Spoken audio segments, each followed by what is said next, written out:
Pro kontra kartu prakerja, dialog kita lanjutkan kembali masih bersama Direktur Relawan TKN Jokowi Ma'ruf, Maman Imanul Haq.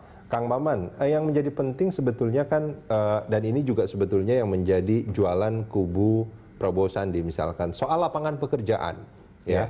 Kalau misalkan dicatat, ini tahun kemarin memang, tapi angkanya mungkin belum jauh berubah, bahwa masih ada sekitar 7 juta pengangguran di negeri ini, dan itu adalah pengangguran yang terbuka ya.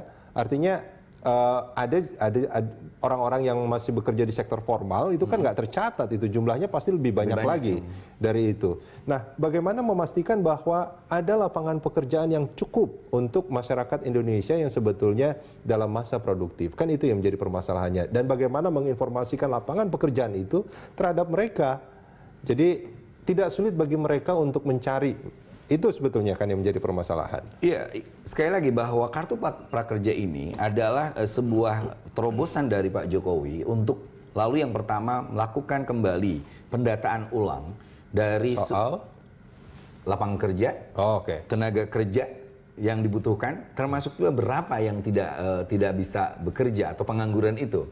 Nah, yang kedua, ketika ngomong lapangan kerja, kita kan selalu bicara orang bekerja ya di pabrik misalnya, orang bekerja di sektor informal atau formal dan sebagainya. Tapi satu hal di revolusi revolusi keempat ini, kita menemukan beberapa pekerjaan-pekerjaan yang sebenarnya bisa kita ciptakan.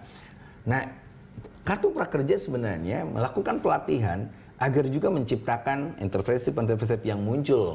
Dan itu lewat ada dana desa sebenarnya, di mana ada satu desa kita mengumpulkan 10 pemuda-pemuda yang punya kreativitas, punya inisiatif dan sebagainya. Nah, kartu prakerja inilah salah satunya ketika pelatihan itu menyalurkan mereka tidak hanya masuk ke lapangan pekerjaan, tapi juga mereka akan bisa menciptakan pekerjaan di desa-desanya, dan itu akan secara signifikan dia bisa mengajak banyak orang, sehingga tentu kita tidak bisa langsung yang 7 juta itu, kita bertahap menumbuhkan optimisme, kita bertahap menghadirkan bahwa sesungguhnya semua orang itu kalau mau bekerja keras, dalam bahasa pesantren itu al-harokah barokah. Kalau kita mau bergerak, kalau kita mau bekerja, itu pasti ada add values, ada nilai tambah yang kita dapatkan. Nah, yang kedua, kita tentu akan melibatkan banyak kementerian, bukan hanya satu kementerian. Artinya anggaran-anggarannya itu ini diambil dari anggaran-anggaran kementerian yang sudah. Iya, seperti misalnya kartu. Jadi tidak ada pos baru di APBN.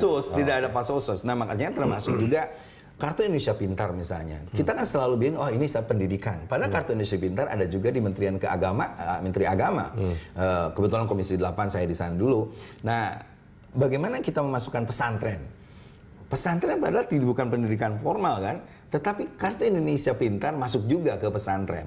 Nah, pos-pos itu yang nanti di Kartu Prakerja ini bisa masuk dan juga melibatkan pemerintah daerah, sehingga pemerintah daerah bukan hanya sekedar nyatet, tapi dia ikut juga memediasi, memfasilitasi bahwa daerah kami penganggurannya seini, tapi daerah kami punya keahlian-keahlian di bidang industri, misalnya keramik, industri kreativitas lain. Misalnya di daerah saya, anak-anak mudanya itu dari awal sering melihat bagaimana industri genteng, tetapi hari ini ternyata bahan genteng itu tidak hanya dibuat genteng atau bata, tapi mereka sudah mulai membuat keramik, membuat handicraft dan lain sebagainya, dan muncullah apa yang disebut dengan desa-desa budaya. Itu semua akan dimulai dengan bagaimana kartu prakerja itu efektif menghasilkan orang yang dididik lewat pelatihan, disalurkan ke bidang-bidang yang mereka minati. Kan sebenarnya kalau kita bekerja di tempat bidang yang kita minati itu lebih enjoy. Kayak saya lah, saya lebih enjoy ceramah di masjid daripada jadi politisi sebenarnya. Nah, tetapi itu yang dibekali oleh anak-anak itu di pelatihan-pelatihan itu. Meskipun kadang-kadang memang mereka kurang minat, tapi mereka harus bekerja dan mereka harus mengikuti pelatihan itu jadinya kan? Iya betul. Ya kan? Nah, tapi terus kemudian pertanyaannya, kalau misalkan mereka yang bukan hanya soal bekerja, tapi juga berwirausaha, apakah insentif itu diberikan sampai, kan nanti kan akan ada insentif katanya kan? Setelah pelatihan itu akan ada insentif sampai mereka mendapatkan pekerjaan. Nah, kalau untuk yang wirausaha itu gimana insentifnya? Enggak, kalau saya agak belum mendapat penjelasan yang jelas soal yang setelah beres pelatihan. Yang pasti dalam beberapa eksperimentasi yang saya lihat itu adalah pelatihan, lalu Langsung beberapa kerja. minggu, berapa bulan kemudian mereka udah langsung bekerja. Menurut saya negara akan terus memfasilitasi itu, dan pelatihan dan terus menyalurkan ke bidang kerja yang diminati oleh mereka itu menjadi bagian penting tanggung jawab negara gitu. Tidak memberikan intensif kepada pengangguran ketika dia menunggu pekerjaan itu. Nah, artinya ini apa? Ini baru kalau dibilang wacana? Enggak wacana kan? Sudah rencana? Iya, ini kan sudah ada contoh. Sudah ada contoh lalu direalkan di periode kedua pemerintahan Jokowi ini. Ini contoh bukan kartu prakerja kan sebetulnya. Iya, contoh tentang pemberian pelatihan vokasi yang terus kemudian disalurkan. Dan itu dilegalkan ya, ini kan di nomenklaturnya lah. Jadi di kartu prakerja ini. Tapi kalau kita melihat pernyataan-pernyataan yang lain sebetulnya agak sedikit berbeda sebetulnya, Kang Maman. Akan ada pemberian insentif setelah pelatihan itu selesai sampai orang itu mendapatkan pekerjaan. Kalau saya nggak yakin itu ya. Kalau saya yakinnya bahwa negara hadir kepada penerima kartu prakerja itu selama pelatihan dan dia difasilitasi sampai dia bekerja dan tidak ada yang namanya dana untuk orang yang nunggu. Untuk nunggu sampai dia dapat kerja. Oke, kalau begitu, misalkan tidak ada bentuk insentif, lalu kartu prakerja ini manfaatnya untuk apa? Sebagai identitas mereka belum bekerja sehingga berhak untuk mendapatkan pelatihan saja, atau bagaimana? Kartu prakerja ini sebenarnya penting ya. Pertama adalah sebagai bank data. Bank data berapa orang yang hari ini belum dapat pekerjaan. Kan sudah ada di BPS juga, ada sekitar tetapi kan belum ada kartunya.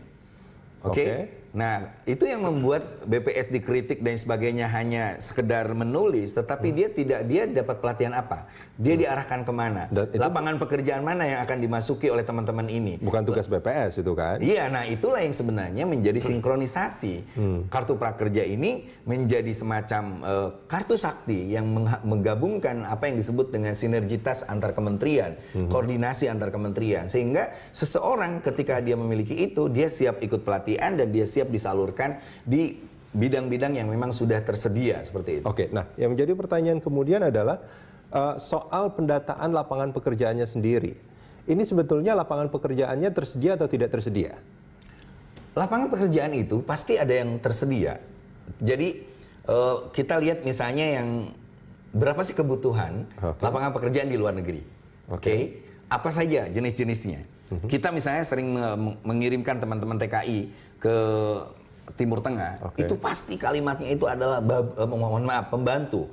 Tetapi mereka sebenarnya membutuhkan seperti kalau kita lihat tenaga kerja di Filipina, mereka datang ke negara di Arab Saudi, ke Jeddah dan sebagainya, itu adalah bidan dan lain sebagainya. Nah ini yang perlu digarisbawahi, bahwa kita kadang-kadang masuk kepada segmen pekerjaan yang sebenarnya orang terlalu murah memandang Indonesia. Nah makanya bidang-bidang pekerjaan itu nanti diinventarisir, ini di dalam negeri apa saja, di luar negeri apa saja, lalu juga kita lihat apa misalnya bidang usaha yang bisa para pemegang kartu prakerja ini nanti bisa berwirausaha sendiri. Oke, saya setuju itu bahwa memang kita harus melihat peluang profesi-profesi tertentu di luar negeri. Tapi kalau contohnya misalkan kayak tenaga medis di Indonesia saja sebetulnya jauh kekurangan Sebenarnya kan? Jauh kekurangan. Nah, tapi untuk memberikan pelatihan untuk menjadi tenaga medis, apakah itu kan agak sulit kalau dalam bentuk pelatihan vokasi?